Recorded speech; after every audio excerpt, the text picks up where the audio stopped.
Ayan, hello at what's up sa inyo mga kalakwatsa. Siyempre lahat ng mga kabaro ko dyan, sa lahat po ng mga marino all over the world. Ayan, magandang gabi po sa inyo, magandang araw po sa inyo, saan mang panig ng mundo kayo naroroon. Ayan, so ito ang gusto lang mag sa inyo ng hi, hello, kamusta po kayo lahat?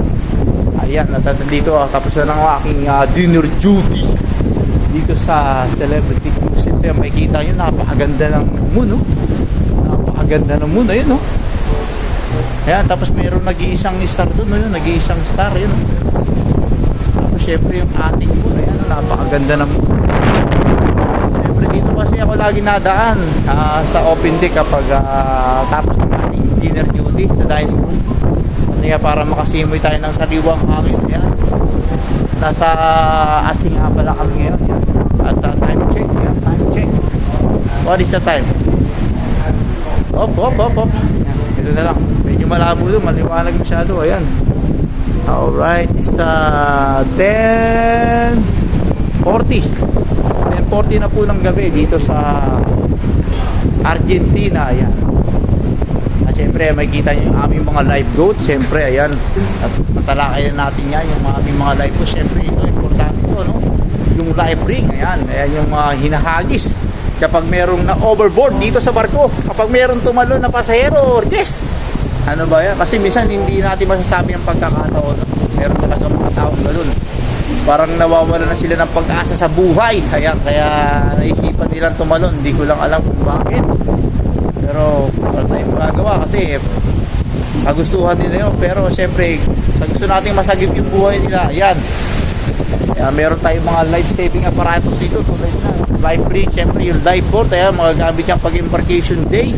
At syempre pag abandon ship, ayan, ano ba yung abandon ship? Ayan, yung example, meron tayong emergency na kailangan nating lisanin ng barko. Kasi halimbawa yung nangyari doon sa Titanic na sumadsad dun sa iceberg, ayan. So hindi na natin alam kung ano ba nangyari talaga doon, no? So ayun, ito yung lifeboat, ayan, yung sasagip sa ating buhay, ayan.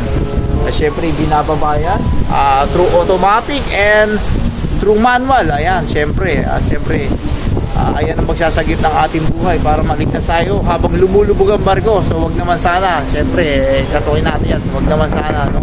Just in case of emergency lang. So ayan yung magsasagip sa ating buhay, oh. Napakarami niyan live namin dito. So 24 yan. So 12 dito sa starboard side kasi nasa starboard side tayo ng barko.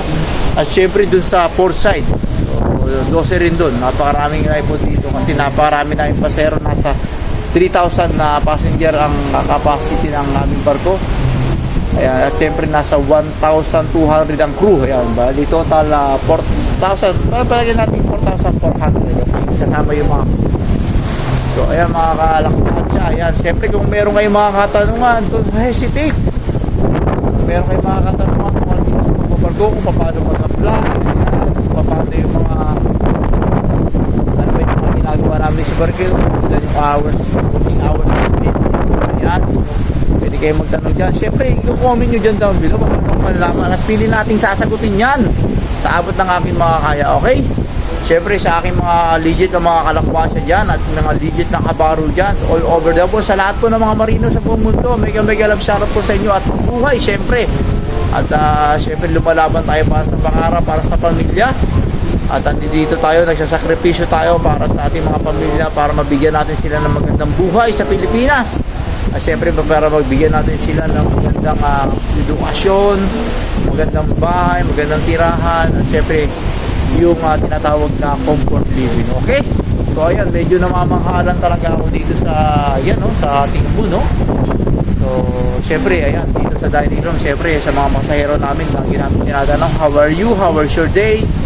How was your shore excursion? Kung meron ba silang shore excursion sa labas, syempre lagi natin silang binabati at dinakalala. Ayun naman ang una-una natin kapakanan dito sa barko, okay? So hanggang sa muli, ayan, meron kayong mga katanungan, don't forget to comment down below. At siyempre nandito tayo sa mga po si Reverend. Ayan ang aming assistant sister company na Royal Caribbean, sa Samara Cruises, New Cruises, mega love shoutout po sa inyo lahat. At sino ka man at ating mga kabaro dyan, siyempre comment down below para ma-shoutout natin yan. Okay? Hanggang sa muli, ayun, napakaganda talaga ng ano, siyempre sabi nga nila, every day is another day, is a blessed day. Okay? Hanggang sa muli ulit, hanggang mega love shoutout. Peace out, love you all, and don't forget to subscribe. Okay? Bye-bye, love you all.